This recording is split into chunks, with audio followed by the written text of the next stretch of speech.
一見どこにでもありそうな大阪市住吉区にあるこちらの銀行、何も知らない人はまさかここで昭和史に残るとんでもない事件が起きたとは夢にも思わないでしょう。遡ること40年前、1979年1月26日、銀行を取り囲む人だかり。武装した強盗がその銀行に籠城し、行員と客の30人以上を人質に取っていたんです。閉ざされた銀行のシャッター、そこにへばりつくようにしている捜査員、彼らは覗き穴を開けたんです。手動のドリルでゆっくりと音を立てないように。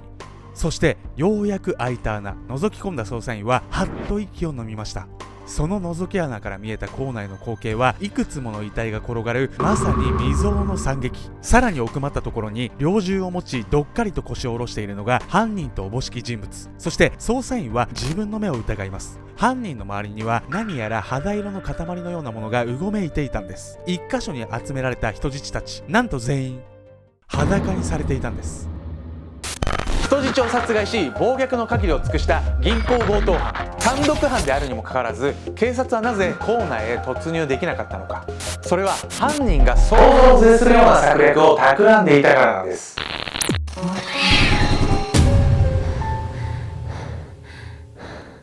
はいどうも、スープカレーが大好きなケンちゃんです。どうも、闇やみかです。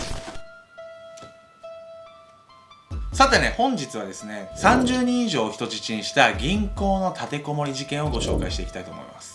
この閉鎖された空間の中で犯人と人質がそれぞれいつ死ぬかわからないというね、極限状態の中で次々と最悪な事態が起こっていくんです。そもそもね、こんなね立てこもり事件が起こったのは犯人のね、あるね誤算がきっかけだったんです。犯人の誤算。1979年1月26日、大阪の三菱銀行北畠支店に一人の男が入っていきました。その男は黒い帽子をかぶり、サングラス姿にマスク、アフロヘアという独特のいでたち。パパイヤ鈴木じゃない。ボケがフリーは誰も知らんでしょ。もう知ってるわよ。パパイヤ鈴木さん知ってるでしょ、みんな。ご存知？男の名は梅川明義。この梅川は担いでいたゴルフバッグから突然猟銃を取り出し、天井に向かって2発撃ちました。悲鳴が上がり、たちまち構内は大混乱に。梅川はカウンターの中にリュックを投げ込みます。金を出せ。10数える間にこん中へ5000万円入れや。そんな中、行員の一人が通報のため非常電話をかけようとしました。しかしそれを梅川は見逃しません。行員に向かって躊躇なく引き金を引きました。弾は行員に直撃、即死でした。構内は恐怖に静まり返ります。現金をリュックに詰め込ませた梅川は、さらにカウンター周りにあった現金を手当たり次第にかき集め、ポケットにねじ込みます。ここまでにかかった時間はおよそ3分。梅川は3分以内に金を強奪できたら警察の到着前に逃走できると踏んでいたんです。強盗に入るための銀行選びをするときに、この銀行が最寄りの警察署から3分以上かかることを確認していたからなんです。わざわざ下見したり時間計ったりってすごい計画的ね。確かに、事業の失敗やサラ金など500万円ほどの借金を抱えていた梅川。かさんだ借金の返済が銀行強盗の動機だったんです。ところがここで梅川の計画に誤算が生じます。銃を捨てろ。目の前に警察官が銃を構えていたんです。予想よりも早い到着でした。めちゃくちゃ想定よりめちゃくちゃ早いじゃない。なんか警察がねこんな早く対応したのにはね、理由があるんですよね。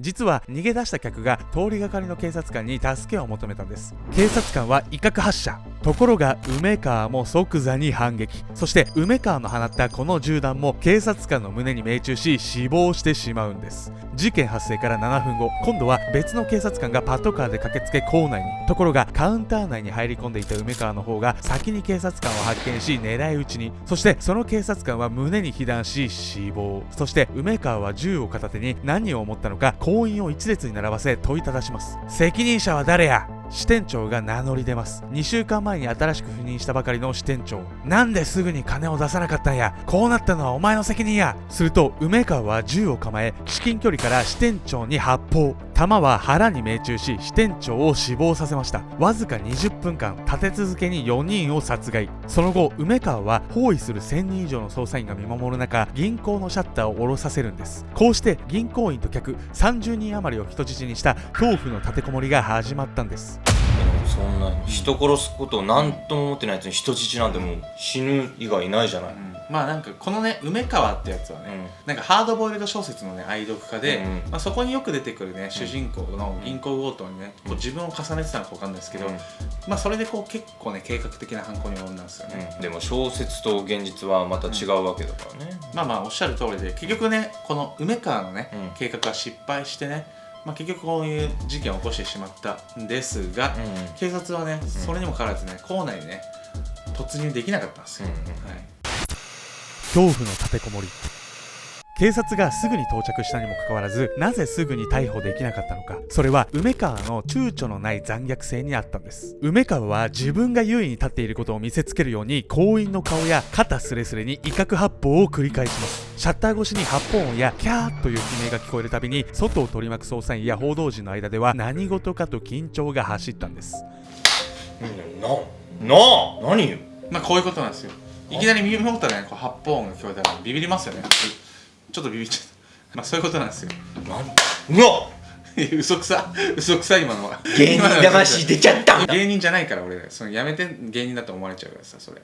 まあ、しかもね恐ろしいことにね威嚇だけではなかったんですよ。お前落ち着きすぎて生意気なんや。梅川は年長の行員を怒鳴りつけました。でも言いがかりにも程があるわよ本当に。梅川はこの年長の行員が若い人たちを励ましたりしていたのが気に入らなかったんです。梅川は年長の行員に近づくとなんと2メートルの至近距離から散弾銃で撃ったんです。とっさに身をよじったおかげで心臓への直撃弾は避けられたんですが、散弾は右肩に命中。激痛が走ったんですが死んだふりをしていたんです。まだ生きとるやろ。梅川は別の男子行員にナイフを渡しこう命じたんです。お前がとどめを刺せ。行員は機転を利かせこう答えました。もう死んでいますよ。梅川は薄ら笑いを浮かべこう言ったんです。ほんじゃな、耳を切り取れ。死んでたらできるやろ。行員は泣きながら断ると、お前も死にたいかと銃口を向けられました。仕方なく彼は渡されたナイフで死んだふりをしている行員のところへ行き、すまんと何度も謝りながら耳に手をかけました。死んだふりをしていた行員はあまりの強烈な痛みに思わず悲鳴を上げそうになったんですが、声を上げたら殺されてしまうという恐怖の方が勝り、必死に歯を食いしばって声が漏れるのをなんとか我慢していたんです。どうやってそんなこと思いつくわけ？まあなんかこのね事件の3年前に公開されたイタリアのスキャンダラスの映画のソドムの位置っていうのがあるんですけど、そこでね犯人が耳を切り落とすシーンがあって、まあそれをねこいつはね参考にしたって言われてる。小説にしろ映画にしろ、そこからのもう着想いてろくなやつじゃない。さらにね人質の尊厳を踏みにじるようなね信じられない行為を数々行っていたんです。服を脱げ、10秒以内に脱がんと順番に撃ち殺すぞ。梅川は男性行員は上半身裸に、女性行員は18人全裸になるように命令したんです。女子行員についてはただ脱がせただけではなく服の脱ぐ順番を指示し、まるで楽しんでいる様子だったんです。さらに梅川は支店長席に陣取る自分の周りに裸の人質たちを並ばせました。警察に狙撃されないように肉のバリケードを作らせたんです。今度何の映画の影響なのこれ？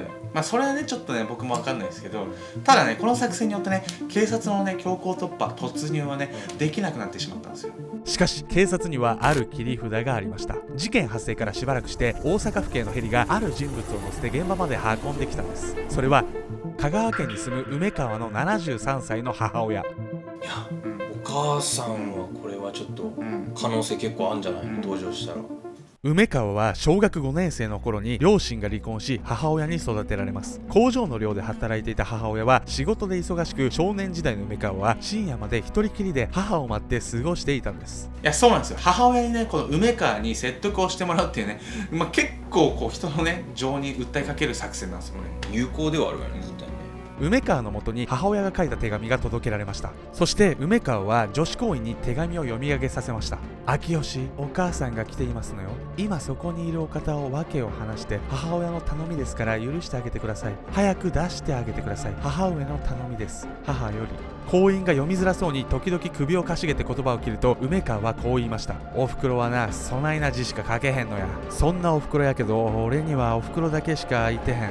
この手紙が効果があったのか、梅川は人質たちの着衣を認めたんです。やっぱお母さんは偉大ね。そうですね。どうですか、やみこさんのお母さんもこの存在について。私の、はい、愛してくれてる決まってるじゃん。これって何よ、これってどういうこと？あんたのお母さんもこれについて何て言ってんの？ね。グッジョブ。さてね、人質のね体力もね限界に達していくんですよ。人質救出の特殊部隊。警察側では人質救出のため当初こんな作戦が検討されていました。シャッターに開けられた覗き穴からライフル銃で梅川を狙って射殺するという計画。なるほど、なんかその手うまくいきそうじゃない？まあでもそんなね簡単にいかないですけどね。はい、この計画だとたとえ梅川を仕留めることができてもライフル銃に威力がありすぎるため跳ね返った弾丸が人質たちの命を奪いかねません。さらに警戒心の強い梅川は実の肉親である母親の接触をも拒否するんですよ。打つ手がないじゃない。何それ。唯一残された方法は誰かが校内に忍び込み梅川にできるだけ近づき狙撃するというものしかなかったんです。でもそんなことできる人なんていないでしょ。いるんですよ。実はいるんです。この任務にうってつけの人たちがいました。それが対テロやハイジャックを専門にした警察の特殊部隊サットの前身レイ中隊という部隊。特殊部隊が任務を成功させるには梅川の数秒なわずかな隙をつかなければなりません。このわずかな隙を見つけるために捜査員は梅川の行動を監視秒単位で記録するんです。味噌汁を飲むときまず左手でお椀を取って口に近づける。右手に持った銃を傍らに置いて箸を素早く取り一すすり。箸を置いてすぐに右手で銃を持つ。この間 1.5 秒全く隙なし。いい、めちゃくちゃ細かいわ。まあそうなんですよ。一瞬のね隙をね使おうっていうね作戦なんですよ。梅川は新聞は人質に読ませていたんですが自分で読む時があっても用心深く銃を片時も離そうとはしなかったんです。人質たちの安全が第一。梅川に隙がない限りは特殊部隊とはいえ突入はできません。あとはチャンスが訪れるのを待つしかないんです。梅川と警察との睨み合いが続きます。1日目が過ぎ2日目が過ぎそしてなんと3日目の朝を迎えてしまいます。警察にとって一番怖いのは犯人がやけになって人質に手を挙げることなんです。この膠着状態が続いている間になんとか先手を打たなければなりません。そしてついにその時がやってきます。午前8時35分梅川の目を盗み人質の一人が外にいた捜査当局に一通のメモを手渡したんです。両手で新聞を広げ読む。猟銃拳銃とも机うとうと首落とす。そして7分後午前8時42分7人の特殊部隊の隊員は通用口からほふ前進で校内に潜入。梅川は特殊部隊が校内に忍び込んだことに気づきません。特殊部隊は音もなく滑るように梅川に接近。そしてその距離わずか 7,8 メートル。突然梅川は気配を感じたのかはっと頭を上げました。目の前にはにじり寄る特殊部隊の隊員たちの姿が。梅川は慌てて右手で拳銃をつかみ激鉄を起こし隊員に銃を向けました。凄まじい銃声が校内に鳴り響きます。梅川は椅子から崩れ落ちたんです。特殊部隊の隊員たちの銃撃の方がわずかに早かったんです。弾は梅川の頭、首、胸に命中していたんです。倒れている梅川の顔面に白いハンカチをかぶせ隊員たちは手を合わせました。その瞬間梅川がうなり声を上げます。歴戦の隊員たちも思わず身構えるほどだったんです。最終的に梅川は大阪警察病院へと緊急搬送。42時間にもわたる籠城がようやく終わりました。そして9時間後の午後5時43分梅川の脳波は停止、死亡が確認されます。病院の片隅で梅川の母親が人目をはばかるように佇んでいました。病院関係者が梅川の死を告げると母親は大粒の涙を流しながらぽつりとこうつぶやきました。私だけは最後まであの子の味方でいてやりたかった。